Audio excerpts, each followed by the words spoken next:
빌립보 2장 5절 한 절이 되겠습니다. 예수님의 마음을 품으라. 여러분들이 잘 아는 말씀이 되겠습니다. 암송들 다 하고 있으리라고 생각이 되어지는데요. 다 같이 한번 해볼까요? 너희 안에 이 마음을 품으라. 곧 그리스도 예수의 마음이니. 아멘. 잘 아시는 말씀이죠. 알고 계시죠? 근데 여러분의 마음에 어떠한 마음을 품고 살고 있습니까? 이렇게 이 말씀 앞에 우리가 한번 되물어야 될 그런 말씀이라고 생각이 되어집니다. 사도 바울이 빌립보에 사는 이 성도들에게 편지를 쓰면서 그리스도의 복음에 합당한 생활을 하라 이런 말을 하면서 복음을 위해서는 한 마음 한 뜻으로 서로 협력을 해야 하고, 그리고 무슨 일이든지 복음을 대적하는 자들 때문에 두려워하지 말라 하면서 우리에게는 하나님께로부터 난 구원의 증거가 있고 그들에게는 멸망의 증거만 있을 뿐임을 설명을 해 나가고 있습니다. 우리에게 그리스도를 주신 그 은혜를 통해서 믿음만 주신 것이 아니라 그리스도를 위한 고난도 우리에게 받게 하셨다는 거. 우리가 예수를 믿으면서 구원받았다. 여러분들이 평안과 평탄함과 여러분들 뭔가 만사형통만을 기대하지 말라는 거예요. 우리에게 고난이 있을 것을, 이 믿음의 싸움이 반드시 있다는 사실을 우리에게 말씀을 하셨어요. 간혹 어떤 사람들은 예수를 믿으니까 어려운 일이 많더라. 이거 당연한 일입니다. 이 원리를 이해를 못하고 알지 못하니까 여러분들 이런 영적인 혼돈이 오는 사람들이 있는데 그렇지 않습니다.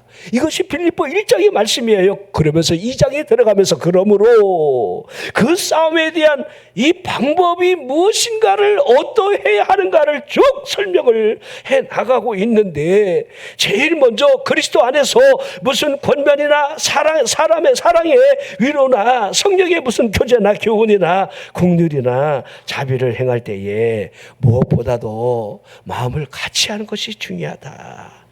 같은 사랑으로 뜻을 합하고 한 마음이 된다는 거, 이게 굉장히 중요하다. 이 교회는요, 이 공동체는 무엇보다 중요한 것은 이 영적 싸움에서 한 마음이어야 돼요. 실은 부부지간에도 하나가 안 되면 여러분들 얼마나 힘들어요. 그렇죠. 둘이 하나가 돼서 살기도 어려운데 분열하면 이게 얼마나 힘든 일이 되겠습니까? 여러분들 혹시 부부싸움 하면 한 달씩 말하는 사람들 있지요? 적어도 한 일주일 정도는 안 하는가요? 우리는 아니다. 그냥 10분이면 해결된다. 굉장히 여러분들 복 있는 가정이에요. 성경이 뭐라 그랬습니까? 그렇죠. 해가 넘어가기 전까지 분을 품지 말라. 우리가 이 원리들을 잘 이해를 못할 때가 있는데, 이게 여러분들 사랑으로 뜻을 합해 하나가 된다는 것, 그러면서 다툼이나 허영으로 하지 말 것을 겸손한 마음으로 자기보다 남을 더 낮게 여기라는 사실을 우리에게 설명을 해나가고 있습니다. 이 모든 것은요, 다툼을 피할 것에 대한 이 영적 싸움의 기본 원리라 이렇게 하고 있습니다. 그러면서 오늘 본문의 말씀을 딱 던지고 있는 거예요. 가장 중요한 키죠. 너희 안에 이 마음을 품어라. 예수님의 마음이다. 자, 지금까지 1장이나 2장 여기까지 설명을 하면서 가장 여러분들 핵심이 되고 키가 되는 것은 예수님의 마음, 이 마음이 없는 한 이런 일들을 어찌 이뤄갈 수 있겠는가, 이렇게 우리에게 여러분들 보여주고 있는 겁니다. 그분의 마음 안에 있는, 그분이 어떤 마음을 품고 이 땅에 오셨습니까? 그분이 누구십니까? 에베소서 2장에 보니까 그분은 근본이 하나님의 본체이심을 설명을 하셨는데, 하늘의 보좌를 버리신 그분이 종의 형체를 가진 사람의 모양으로 나타나 자신을 낮추기까지, 심지어는 죽기까지 복종을 하신 그 복종이 십자가의 사건이다, 이렇게 설명을 하고 있습니다. 이것이 예수 그리스도의 마음이었다는 겁니다. 우리 예수님께서 사역을 시작하면서 여러분들 권능을 가장 많이 행하신 그 골들이 예수님이 사셨던 나사렛 동네들이에요. 자, 그런데 회개하지 않는 그들의 모습을 바라보면서 그분의 마음이 얼마나 안타까웠으면 고라신 벳세다야, 가버나움을 향하여 화가 임하리라, 이렇게 저주를 선언합니다. 왜 여러분들 저주가 그 땅에 임했는 줄 아십니까? 회개하지 않는 그 교만한 마음, 그 교만한 마음을 우리 주님이 마태복음 11장 24절에 이렇게 표현을 했습니다. 내가 너희에게 이르노니 심판날에 소돔 땅이 너보다 견디기 쉬우리라. 여러분, 소돔 고모라가 어떠한 심판을 받았는지 아시지요? 소도마이트, 여러분들 음란이 가득 찬 더러운 도시, 이 도시를 하나님이 불러서 여러분들 유황으로 때리실 때에 여러분들 그곳에 구원받았던 의로운 롯의 가정, 하지만은 그의 아내가 말씀을 거역하고 뒤를 보러 돌아봄으로 말미암아 소금 기둥이 되었다는 것, 롯의 두 딸의 사위가 함께 구원받자 할 때에 그 말을 농담으로 여겼다는 것, 이게 여러분 소돔 고모라에 일어났던 모든 일들입니다. 소돔 고모라에 내렸던 하나님의 심판, 불의 심판, 이 심판보다 너희들이 앞으로 올 심판을 어찌 견디겠는가? 너희들에게 내가 이와 같은 권능을 소돔 땅에 행했다면 그들이 회개했을 것이다. 여러분, 니느웨 성을 보십시오. 요나가 회개하라 외칠 때에 그 회개 앞에 니느웨 사람들이 반응하는 걸 보라, 이 말입니다. 요나서 4장의 마지막 결말이 뭔지 아십니까? 아직 좌우를 분별하지 못하는 그 영혼들 12만 명이 있는데 하나님이 그 영혼들이 탄식하는 회개 소리를 들으시고 하나님이 여러분들 이 멸망을 여러분 유보시켰다 하고 있는 거예요. 회개하는 마음. 지금 이 마지막 때는 여러분들 가장 두려운 것이 회개가 없는 마음이에요. 교만한 마음. 교만한 마음을 부술 줄 모릅니다. 자, 이와 같은 사실에 대해서 우리 주님께서 하나님께서는 스스로 지혜 있다, 슬기롭다 여기는 자들에게 숨기셨고 어린 아이들에게만 나타내 주신 것, 이미 예언된 하나님의 뜻이었습니다. 아버지께서 모든 것을 내게 주셨으므로 계시를 받은 자가 아니라고 한다면 아들과 아버지에 대해서 알 수가 없습니다라는 말씀을 하신 거예요. 그러면서 내게로 오라, 다 내게로 오라. 이게 마태복음 11장 여러분 잘 알고 있는 28절의 말씀에 앞뒤에 전후 문명이에요. 수고하고 무거운 짐진 자들아 다 내게로 오라, 내가 너희를 쉬게 하리라 하시면서 그 다음에 자신의 모습을 그대로 보여주지요. 나는 마음이 온유하고 겸손하니. 예수님의 마음을 설명을 하고 있습니다. 나는 마음이 온유하고 겸손하다. 너희 안에 이 마음을 품으라. 예수의 마음이라. 그 마음을 우리 예수님 스스로가 나는 마음이 온유하고 겸손하다 이렇게 하셨습니다. 마태복음 11장 29절에 나는 마음이 온유하고 겸손하니 나의 멍에를 메고 내게 배우라. 그리하면 너희 마음이 쉼을 얻을 것을 말씀을 하고 있습니다. 자신에 대해서 스스로 증명하기를 나는 마음이 온유하고 겸손하다.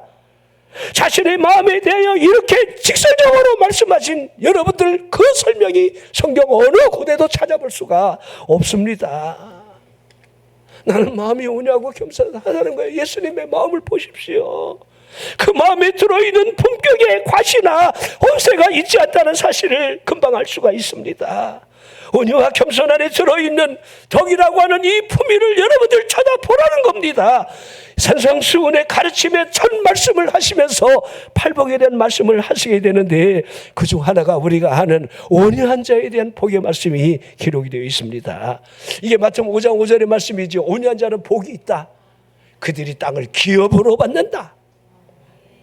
아멘 해봐요. 하나님의 말씀이 같이 주고받는 거잖아요. 옳습니다. 그렇습니다.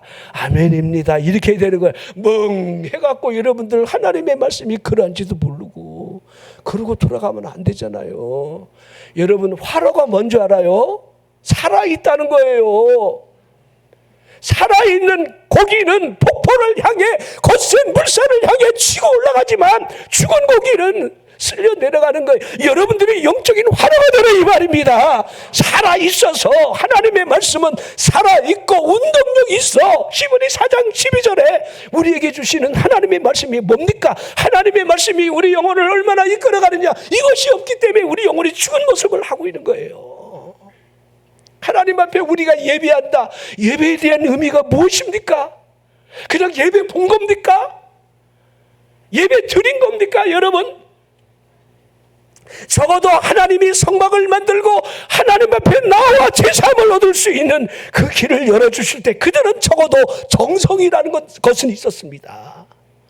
가난한 사람들 비둘기라도 들고 와야 되고, 그것마저도 없으면 여러분들 한 에바 곡식가루를 그 위에다 얹어서 하나님이 그 향을 받으시게 했던 거예요. 부자는 부자에 맞게끔, 가난한 사람은 가난한 사람에 맞게끔 하나님이 그들의 여러분들 예물이 올려지고 하나님이 여러분들 긍휼과 제사함과 하나님의 복이 흐르게 했다는 거. 여러분들이 하나님 앞에 나올 때 뭘 가지고 나오는 겁니까? 예수의 피. 예수의 피. 그 피를 가지고 주님 하나님 앞에 나와 하나님 내 죄를 사해 주십시오. 구원받은 하나님의 백성으로 살아가면서 부족한 그 부분들을 우리가 알을 수 있는 이 귀한 예배가 되어야 되는데, 자 보십시오. 그분이 온유한 자가 복이 있다. 그들이 땅을 기업으로 받는다. 여러분들, 이 말씀에 대한 그 의미가 이미 이삭이 다 증명을 해주고 있습니다. 이삭이 하나님의 말씀에 순종하는 아주 탁월한 사람이라는 것은 우리가 너무도 잘 알고 있죠. 어려서부터 이삭은 하나님 앞에 모든 것을 다 걸었어요. 요셉 볼까? 17살에 꿈을 꾸면서 그의 인생이 여러분 롤러코스터를 타지만은 결국 그의 삶의 중심에 하나님이, 그러니까 보십시오. 하나님이 성경에 요셉과 함께 했다. 이게 딱 끝이에요. 그러니까 그의 삶의 결론을 향해 여러분 가는 거예요. 여러분, 어쩌보면 요셉은요, 우리 인류의 멸망을 구원할 그 곡식을 저장하기 위한 노아 같은 그 역할을 하는 거예요. 노아가 의인으로 하나님의 말씀을 120년 동안 저 깊은 산중에 방주를 지으면서 여러분들 얼마나 바보 소리를 들었겠습니까? 하지만 그 심판의 날이 임했다는 거, 여러분들 엊그저께 우리 대전에도 심판의 날이 조금만 더 심했으면 여러분들은 느끼지 않지요. 난 우리 교회가 이 지대가 높여갖고 물 뭐 넘치든 말든 큰 신경은 안 쓰는 것 같은데, 뚝방 밑에 살아봐요. 물이 막 거기 뚝방까지 차오르고. 제가 금산을 그렇게 20년을 다녔는데 그 넓은 그 여러분들 그 산책로하고 그 다리를 넘는다는 상상을 해본 적이 없어요. 그런데 그 물이 넘어서 산책로를 치고 옆에 절가를 치고 막 치고 나가는데, 이거 정말 하나님이 여기다 조금만 더 내리시면 부들부들 떨 사람 많은데. 죄송합니다. 제가 가끔가다 이렇게 딴 얘기를 할 때가 있는데요. 우리 이삭 얘기하다 그런 얘기를 했죠? 너 여기 누울래? 하나님이 너 바치래. 그럴 때 누울 사람 솔직히 있어요? 난 솔직히 못이야. 나 모태신앙이야. 적어도 여러분 이삭이 17살 정도 됐습니다. 100세 아들 낳았으니까 적어도 여러분들 아브라함은 220세 정도 됩니다.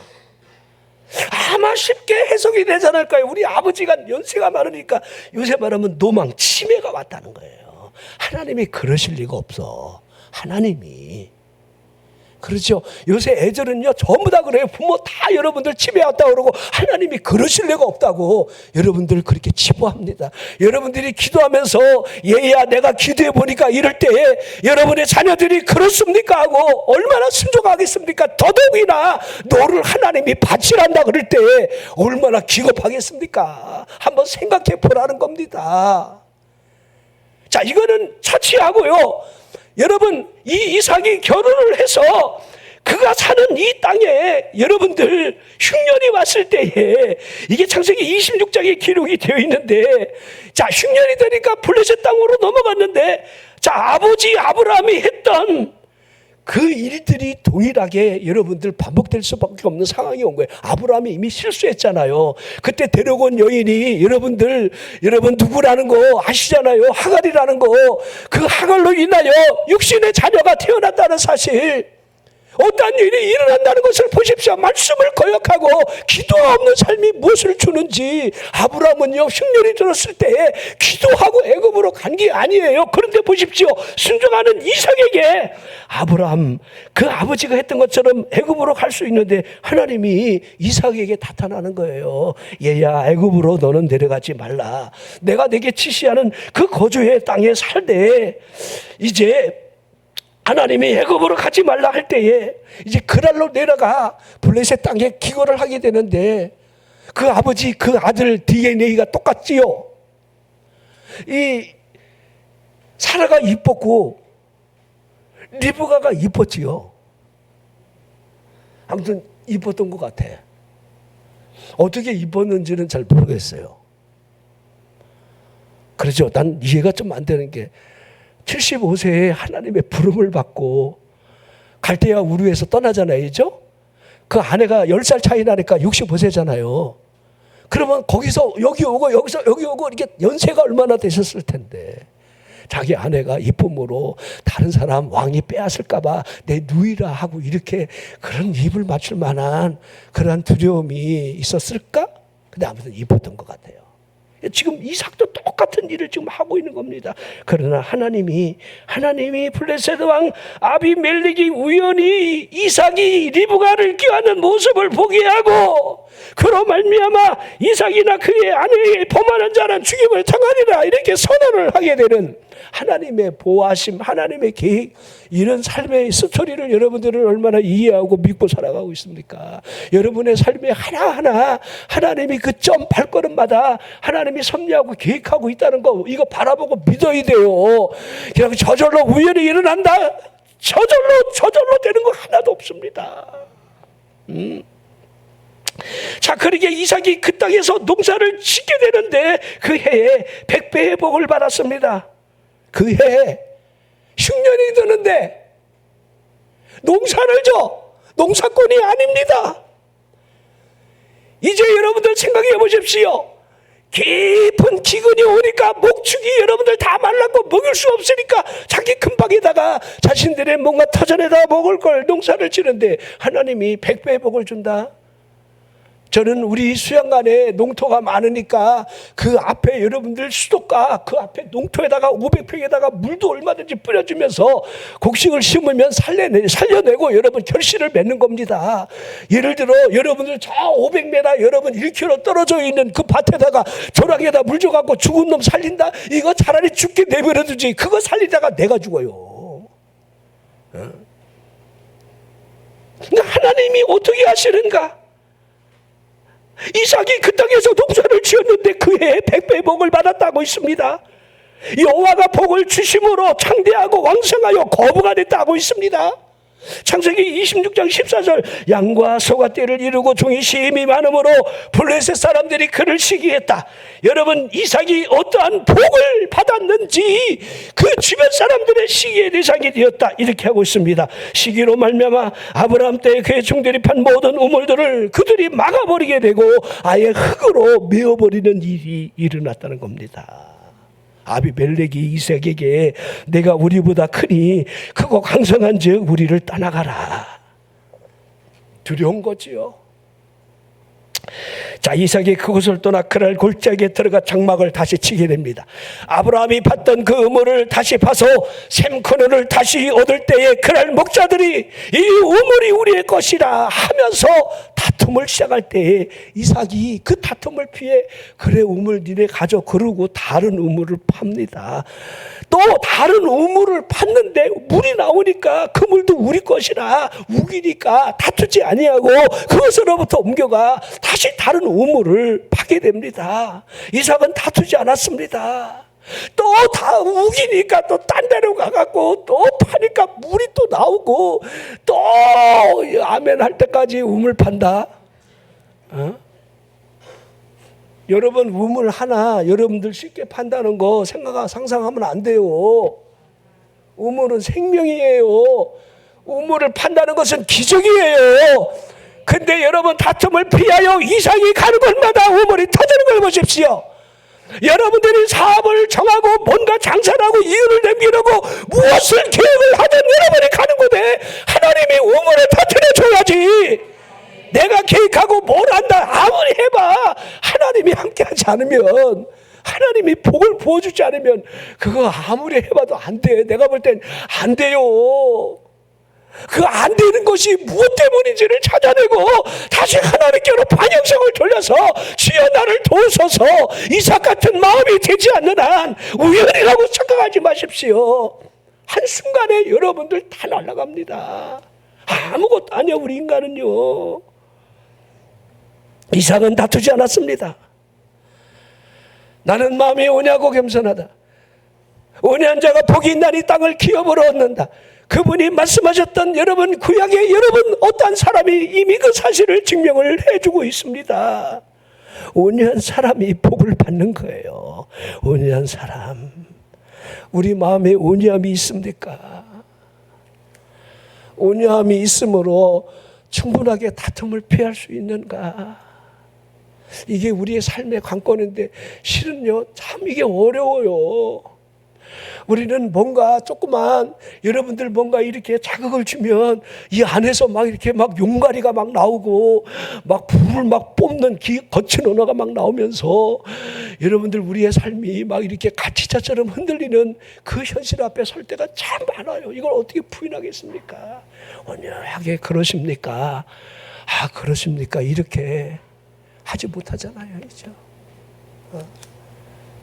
제가 어저께 우리 원장님하고 저쪽에 우리 가는 곳에 지나가다가 그 막국수집이 차들이 얼마나 많은지 지나갈 때마다 야, 이 집 막국수가 얼마나 잘하길래 이렇게 차가 많은가.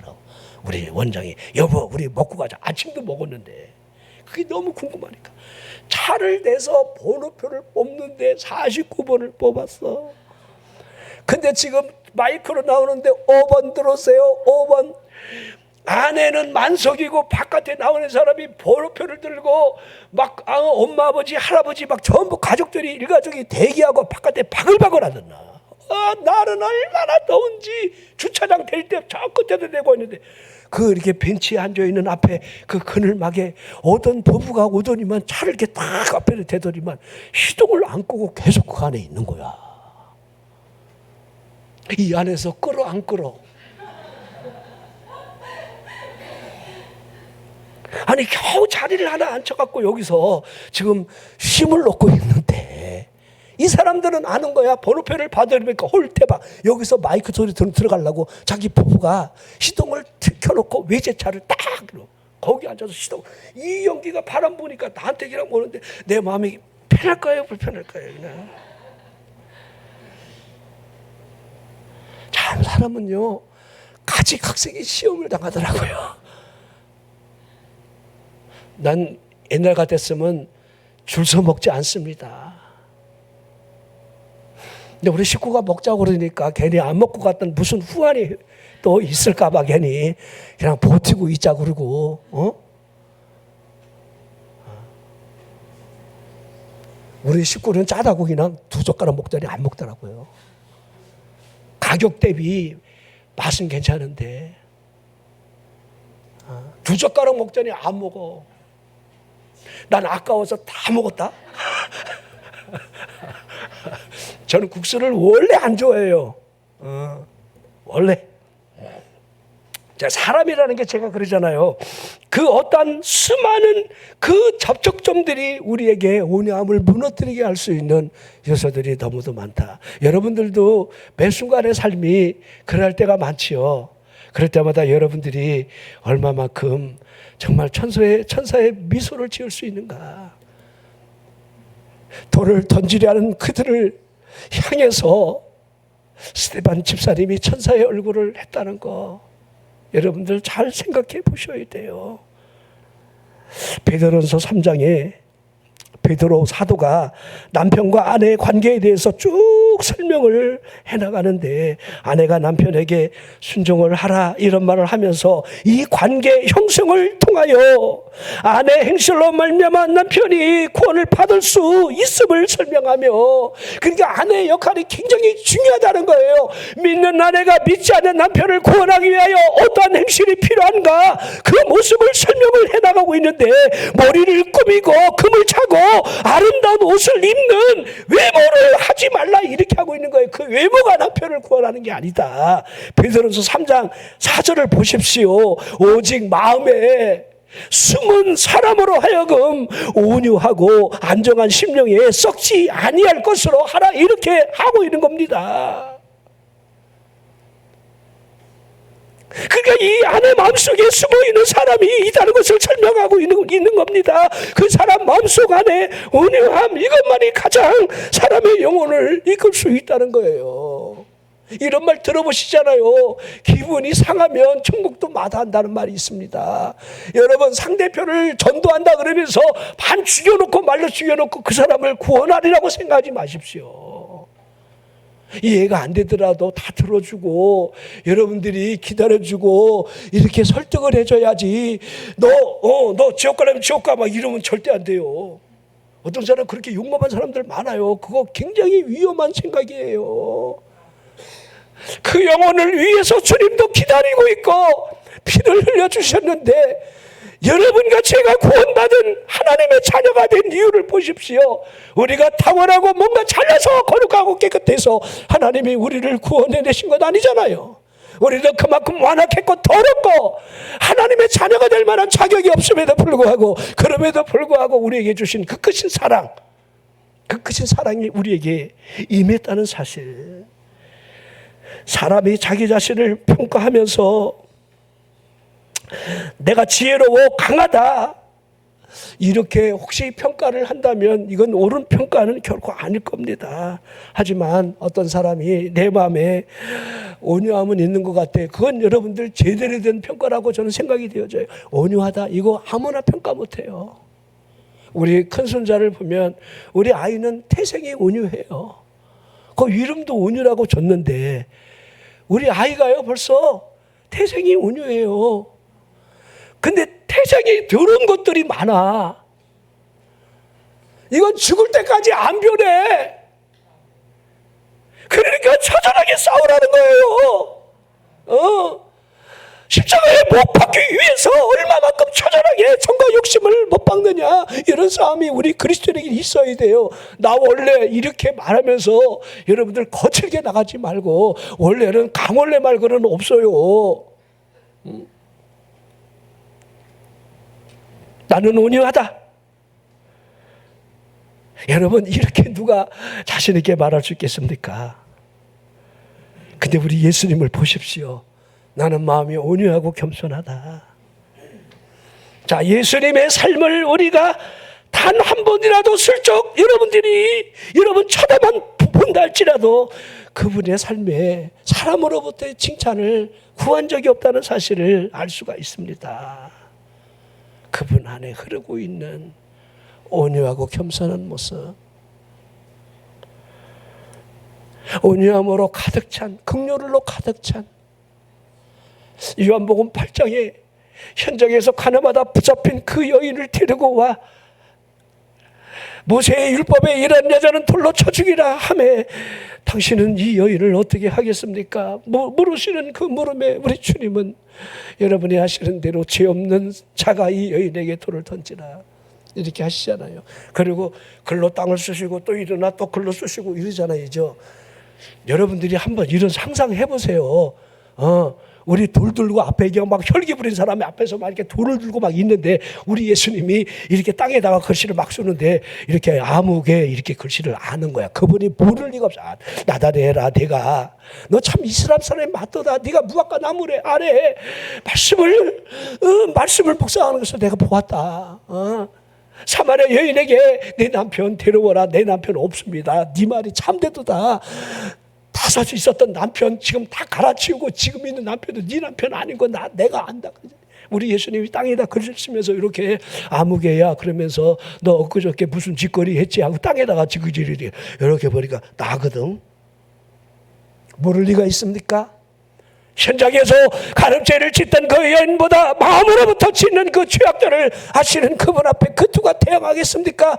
너희 중에 죄 없는 자가 이 여인에게 돌을 던지라 할 때에 어느로부터 아이까지 돌을 다 땅에 던지면서 돌아가고 오로지 그분과 그 여인만 남았다고 성경은 여러분 말씀하고 있잖아요. 여러분 보십시오. 은으로 가득 찬 사람에게서 교만은 찾아볼 수가 없으며 교만한 모습을 보이는 그 사람에게서 온유함이 부여칠 리는 없다는 것.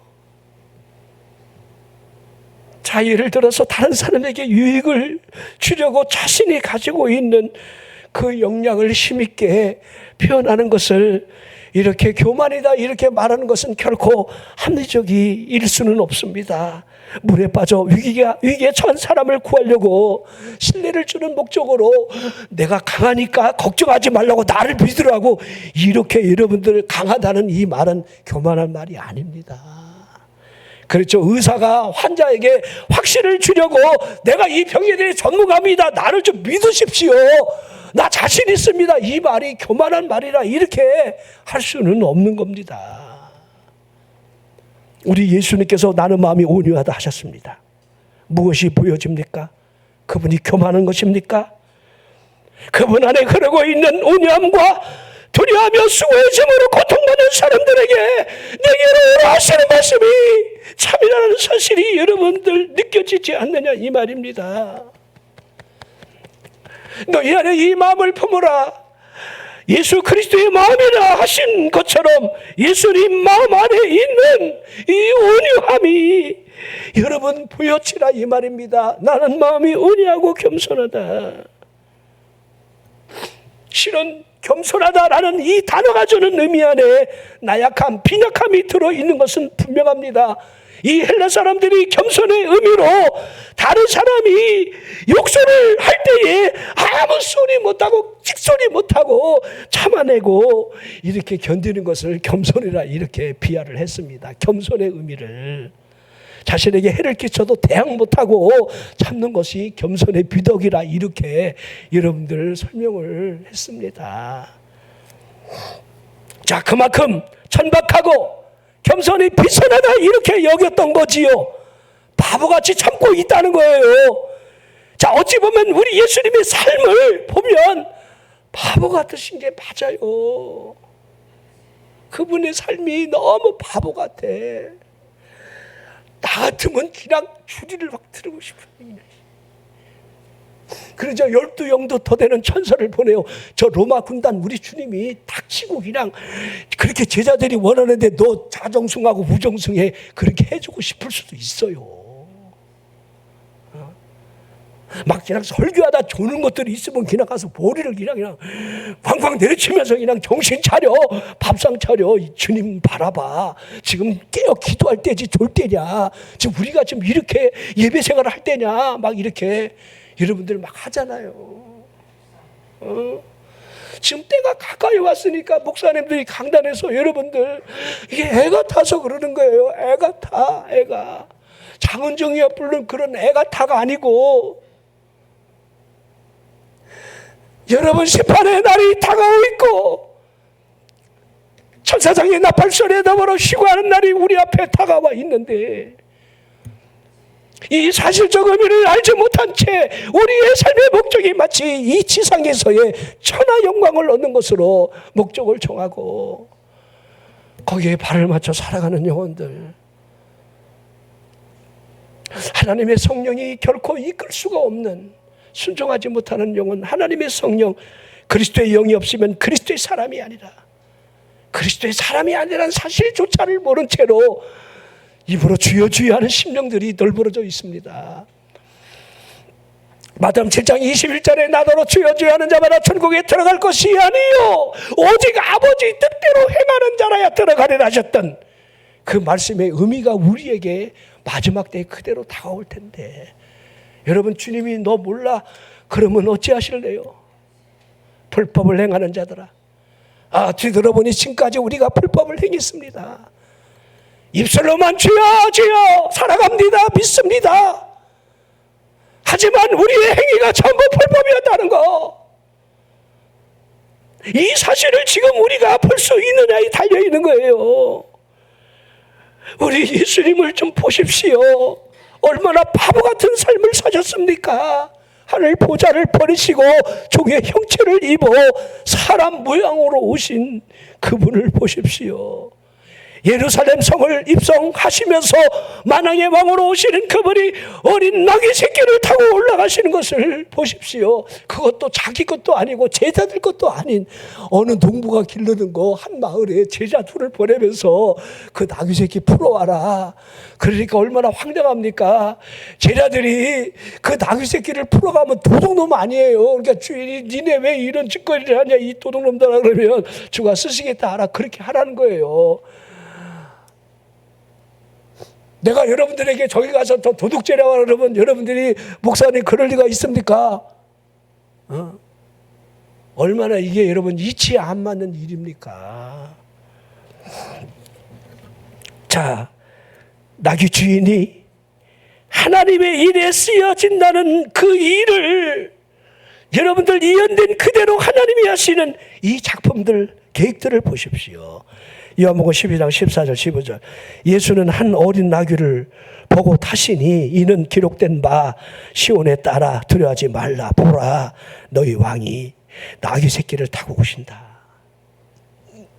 하나하나 그분의 삶은 말씀하심 그대로의 삶이에요. 이사야 53장 보십시오. 왜 그분이 어린 양으로 오시는지, 왜 그분이 희생제물, 화목제물이 되셔야 하는지, 그분이 왜 채찍질 당하시고 그분이 왜 상하고 찔리고 십자가를 치셔야 하는지. 시편 22편을 보십시오. 그분이 십자가상에서 옷이 제비뼈 나눠지는 장면을 보십시오.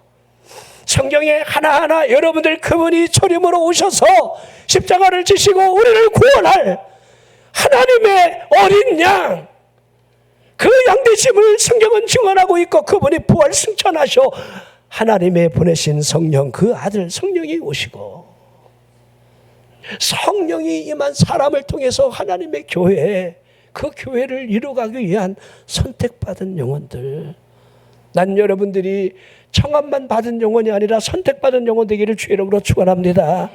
그냥 청함받았다가 그냥 잔치자리에서 잊혀버리는 영혼이 아니라 하나님이 택한 그릇, 말씀하신 대로 예복 입으라 그러면 예복이 있고, 여러분 이성에 흐르는 생각이 여러분들을 앞서가게 하지, 기도하시면서 하나님이 하시는 대로 이 일이 악한 영의 역사다 그러면 잘라내고 끊어내고 사탄아 물러가라, 이런 분별력을 가지고 나갈 때 여러분이 그분 앞에 서는 거지.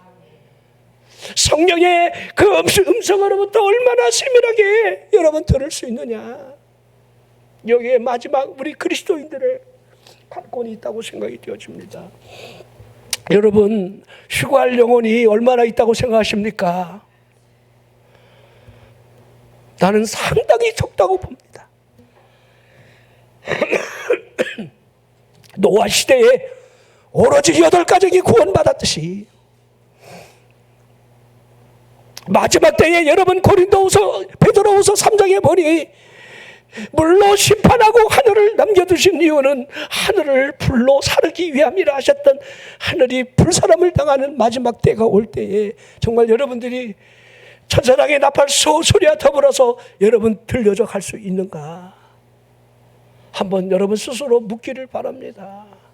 그 때가 찼다는 거, 98가지 주의 재림의 징조의 때가 여러분들 아무리 봐도 여러분들 다 왔습니다. 임산부로 말하면 만삭이 됐다는 거예요. 언제 이 아이가 양수가 터지고 나와도 이상할 정도가 아닌 그때. 그렇죠?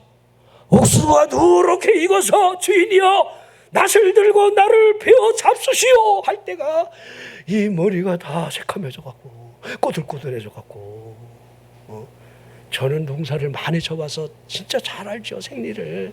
근데 영혼의 추수꾼으로 여러분을 보면서, 우리 성도들을 보면서, 아이 저 영혼 지옥 가면 어떡하지? 저렇게 예수 믿는다고 말하면서 지옥 갈 영혼아, 구원받을 뻔한 불쌍한 가장 어리석은 영혼,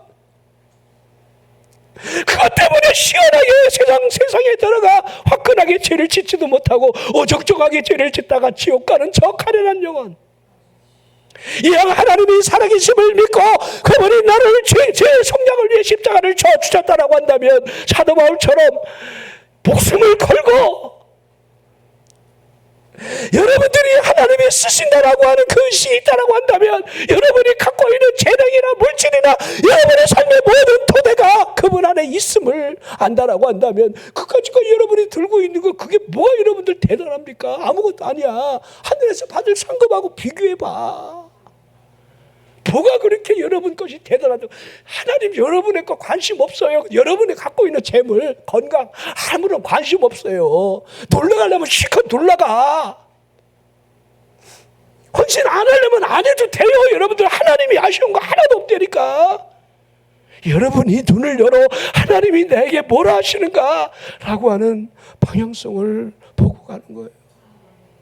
지난번에 우리 장로님이 우리 내경이 어디 주일날 좀 잘 지킬 수 있도록 좀 사모님, 수관하사님 좀 잘 좀 신경 좀 쓰십시오.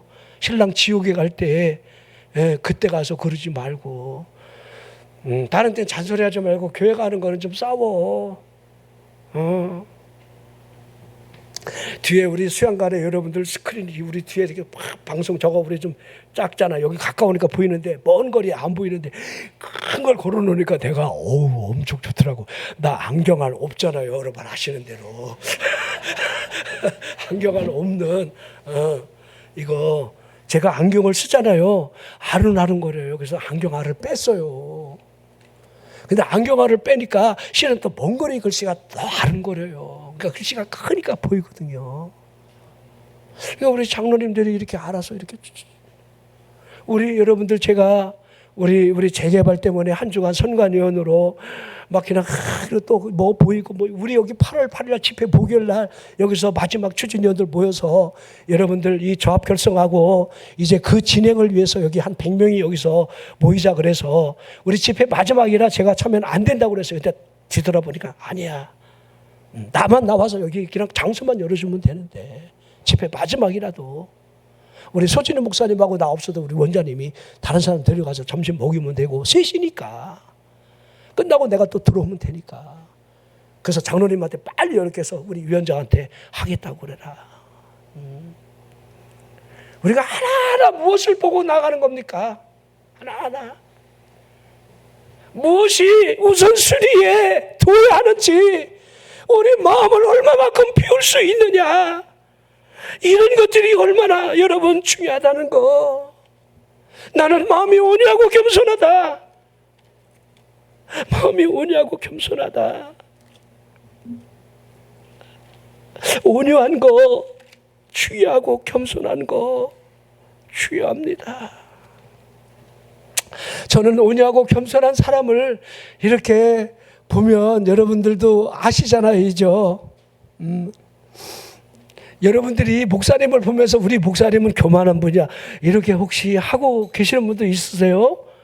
그 사람은 교만한 사람이에요. 그 정도로 여러분들 남을 한순간에 판단할 수 있는 능력이 있는 사람은 무지정 요만한 사람이에요. 자, 그런데 누구든지 느끼는 하나 딱 하나, 사람의 얼굴에 비춰진 안색, 이거는 바꾸지 못합니다. 이걸 쉽게 말하면 첫인상 이렇게 말하기도 하고요. 이거 첫인상 중요합니다.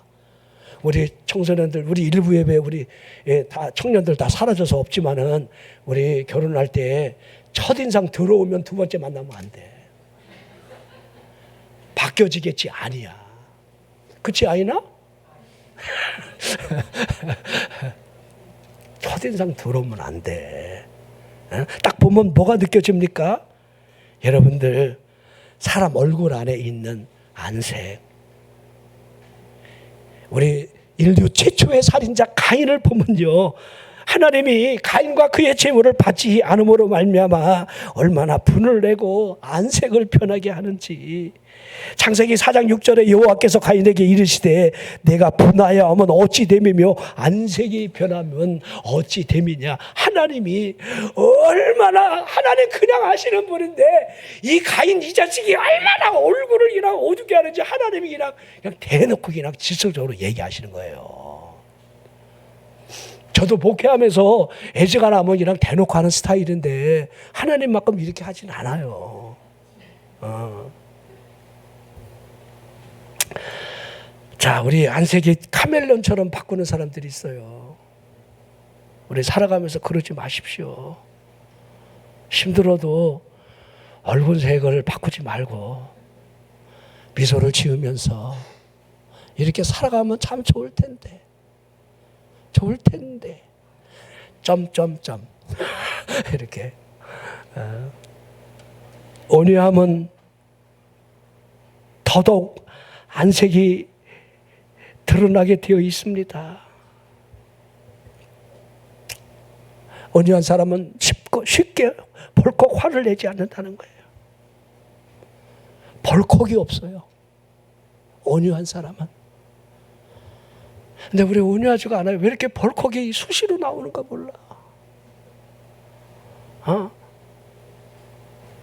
마음을 격동시킬 만한 요인이 우리에게 여러분 자극을 줄 때마다 이게 참는다는 게 매우 어렵다는 거. 여러분 참아보십니까? 참는다는 거 어렵다는 거 아시지요? 다 통달했구나. 예수님의 마음이 없다라고 한다면 너희 안에 이 마음을 품으라. 너희 안에 이 마음을 품으라. 예수 그리스도의 마음이니 이 마음이 우리에게 있기를 주의 이름으로 축원합니다. 작은 불똥 하나만 우리 마음에 떨어져도 즉각적으로 우리의 행동이 불화살의 불꽃이 될 때가 많습니다. 나 자신을 향하여 불손한 태도만 보여도 우리가 얼마나 즉각적인 분개를 여러분 일으키고 있습니까? 자, 뭐 이런 얘기 여러분 다 날도 더운데 길게 여러분들 설명하지는 않겠습니다. 좀 날 더우니까 짧게 해도 되죠? 이럴 땐 또 겸손하게 아멘하기도 어렵고 조금 더 할까요? 그래도?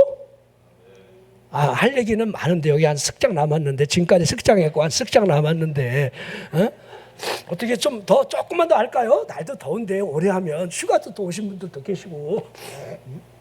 자, 제가 여러분들 딱 맥을 딱 하나 잡았잖아요, 이죠?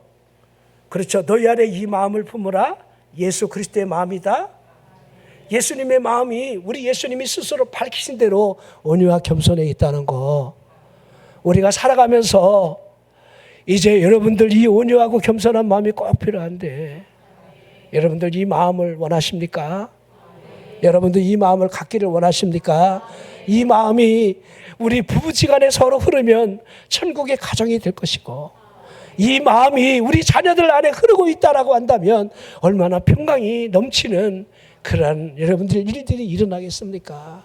우리 자녀들에게 이와 같은 은혜가 임한다라고 한다면 온유하고 겸손한 마음이 서로 얼굴에 비춰질 때에 그것이 천국 아니겠느냐 이 말입니다. 그렇죠? 자, 상대방이 변하기를 여러분 기대하지 말고 내가 변하는 게 우선인 것 아닙니까? 우리는 그렇지 않아요. 상대방이 변하기를 우리는 자꾸 요구하고 기다려요. 아니에요. 내가 변화되고 예수님의 마음을 갖기 위해서 우리가 노력해야 된다는 거. 그렇지요? 자, 그러기에 그냥 결론을 한번 내려보겠습니다. 나는 마음이 온유하고 겸손하다. 우리 그분이 일평생 농부의 옷을 입으셨고 죄인들과 함께 거하셨고 가난한 자들과 늘 함께 했습니다. 그 누구에게라도 경멸하거나 정죄하거나 거만한 어조의 말을 하신 적이 없었습니다. 사람을 대하면서 간사함이 전혀 없었고 하늘의 지혜를 통하여 그들을 가르치셨습니다. 사람들의 악에 대해 그분은 침묵하셨고 죽임을 당하는 그 순간마저도 저들이 알지 못해서 하는 일이니 저들의 죄를 용서해달라 이렇게 기도하셨던 그분입니다. 그분이 인간이 수고하고 무거운 짐을 지고 있다는 사실을 잘 알고 있었기에 그 방법으로 그 쉼을 주시려고 내게로 오라, 내게로 오라. 이사야 선지자가 여러분들 하나님을 향해서 하나님의 마음을 뭐라 전하는지 아십니까? 오라 너희 목마른 자들아, 물러나오라. 돈 없는 자도 오라. 너희는 와서 사 먹되 돈 없이 값 없이 포도주 한 젖을 사라. 오라. 구약 성경에도 하나님은 오라 하셨고 그 하나님이 우리를 구원하러 이 땅에 오시면서 수고하고 무거운 짐을 진 그 영혼을 향해 쉼을 주시는 방법으로 오라, 내게로 오라. 여러분 그분에게로 가야 돼요. 그래서 여러분의 영혼의 쉼을 얻기를 바랍니다. 캠핑장에 여러분들 그 장작불이 여러분의 영혼의 쉼을 주는 게 아닙니다.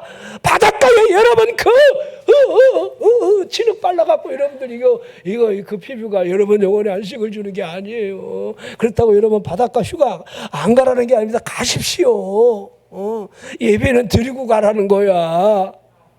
하나님이 우선순위에 있다는 거예요. 그거 새카맣게 잃어버린 채로 오지 말고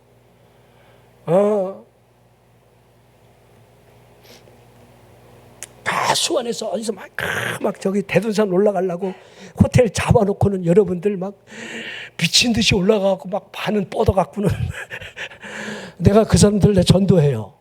토요일날 이 방 잡는 사람들이 여러분들 이 자기네 여러분들 경기도로 여러분 그 밤에 하룻밤 자고 가겠는데 예배 없어요. 대둔산에서 하나님 만나는 거 아닙니다.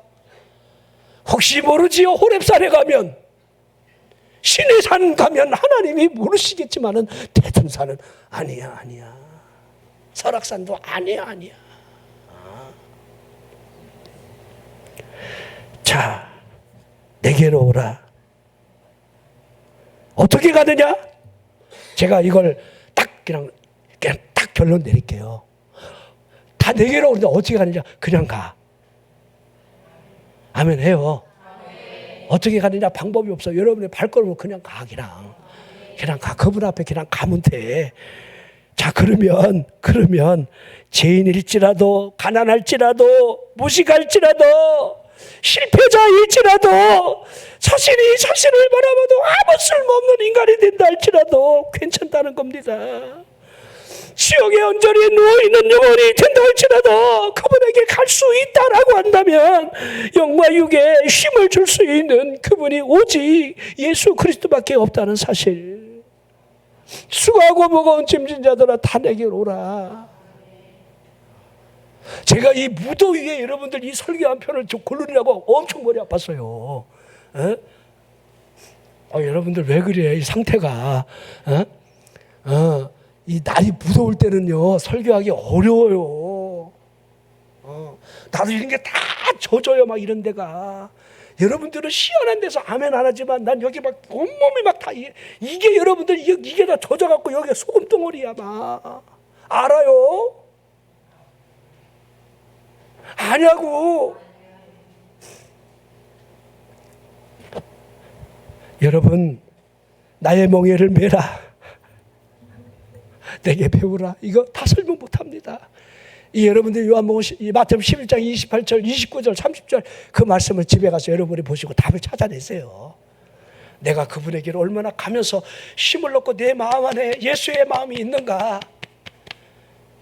아하. 온유는 개뿔, 겸손은 홀대박. 온유하고 겸손한 마음으로 우리 불쾌지수 짜증지수가 올라가는 이 35도 또 40도 막 치솟을 텐데 우리 온유하고 겸손하게 주님의 마음을 닮아갑시다. 주여 이 마음을 주시옵소서. 그렇게 하시렵니까? 두 손 모으고 기도합시다.